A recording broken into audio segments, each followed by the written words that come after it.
ఈరోజు 78వ స్వతంత్ర దినోత్సవ సందర్భంగా మరి డిచ్పల్లి మండల్ హెడ్ క్వార్టర్లో జెండా ఆవిష్కరణ చేయడం జరిగింది. నాతో పాటు మండల అధ్యక్షుడు వెంకటరమణ, అలాగే శ్రీనివాస్ గౌడు, మాజీ మండల అధ్యక్షుడు రవి గౌడు మరియు చాలామంది ఇక్కడ ఉన్నటువంటి పెద్దలందరికీ కూడా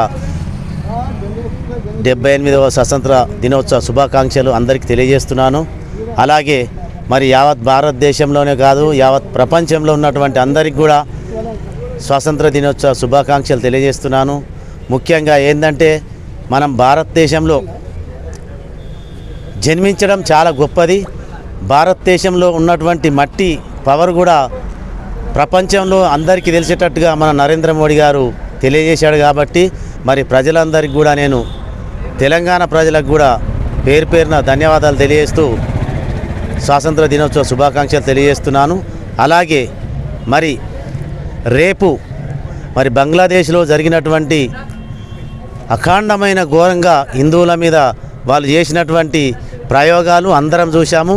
ఎటువంటి ఘోరమైనటువంటి హిందువుల మీద విషప్రయోగాలు చేశారో అవన్నీ మనం అందరం కనిపెడుతున్నాం. దానికి బదులుగా రేపు మరి మన డిచ్పల్లి మండలిని బంధుని పిలుపునిచ్చాం. కాబట్టి అందరూ విజయవంతం చేసి అందరూ ఇక్కడికి రావాల్సిందిగా కోరుకుంటూ ఇక్కడికి వచ్చినటువంటి అందరికి కూడా పేరు పేరున ధన్యవాదాలు తెలియజేస్తూ భారత్ మాతాకి జై.